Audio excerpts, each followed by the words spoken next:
In some disciplines of chemistry, the empirical formula is a really useful form of the molecular formula. Okay, so the empirical formula is the lowest ratio of atoms within a compound.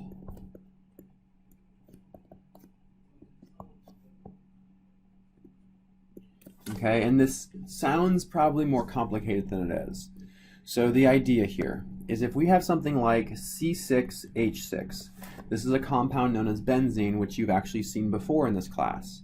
So this would be the molecular formula. This is the actual formula of the molecule, but it's not the lowest ratio of atoms. Okay, so the empirical formula for this would be C1H1, right? There's one hydrogen to one carbon. Same thing goes in benzene, C6H6. For every one carbon, there is exactly one hydrogen. So it's the lowest ratio of atoms within a compound. Okay, so something like C2H4 would have an empirical formula of CH2. Okay, so the empirical formula is not particularly useful to draw the Lewis structure, but it actually is really, really useful when your goal is to identify what a compound is.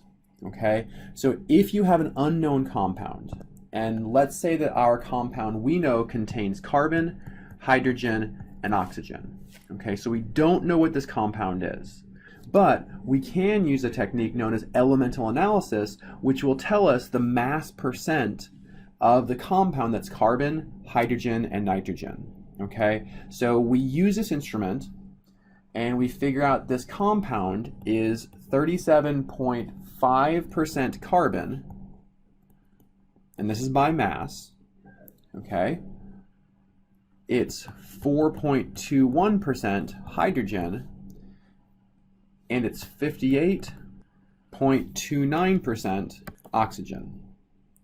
Okay, so what this tells us, okay, and the easiest way to think about this is that if we had 100 grams of the compound, 37.5 grams would be carbon, 4.21 grams would be hydrogen, and 58.29 grams would be oxygen.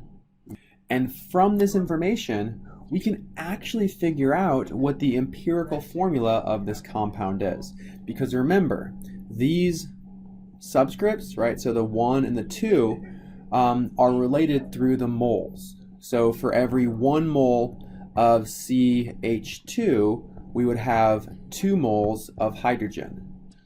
For every 1 mole of CH2, we would have 1 mole of carbon, meaning that for every 1 mole of carbon, we have 2 moles of hydrogen. That's what these formula subscripts are. They are mole ratios. So what this means is that if we can convert each of these percents to moles,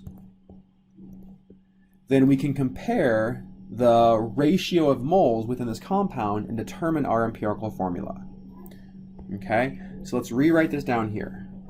So we have 37.5% carbon, and if we say we have a 100 gram sample, this becomes 37.5 grams. This is the one assumption you need to make this really easy. Percents become grams because we assume the total compound sample is 100 grams. So then we have 4.21 grams of hydrogen and 58.29 grams of oxygen. Now it's straightforward. We know that we can easily convert between grams of carbon and moles of carbon, right? So we know that there are 12.01 grams of carbon in 1 mole of carbon. We can do the same thing with hydrogen. There's 1.01 grams of hydrogen in 1 mole of hydrogen. And there is 16 grams of oxygen in 1 mole of oxygen. So we can, in a very straightforward way, figure out how many moles of each of these compounds, of each of these atoms we have. So we have 3.12 moles of carbon. We have 4.17 moles of hydrogen. And we have 3.64 moles of oxygen. Okay, so these are not whole number ratios. So it's not completely obvious right now what we need to do. But the next step, and the trick that almost always works, is identify the smallest number here, right? So the smallest number is 3.12. So I want to divide everything by 3.12. And by doing this, I'm guaranteed that at least one thing ends up being 1.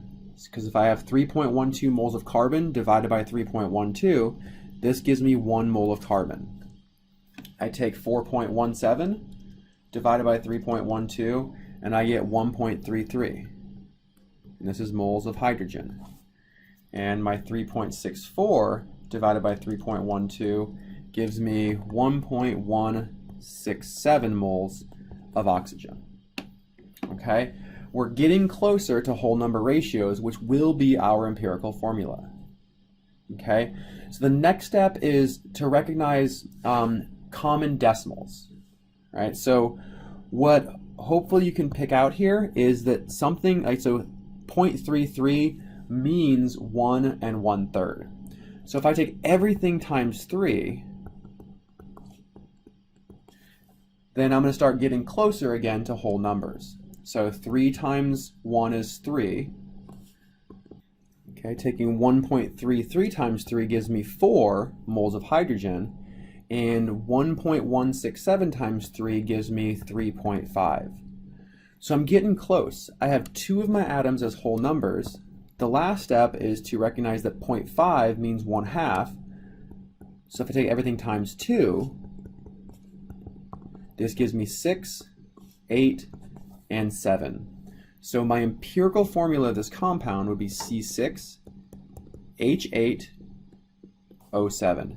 This is the empirical formula of the compound that we were looking at.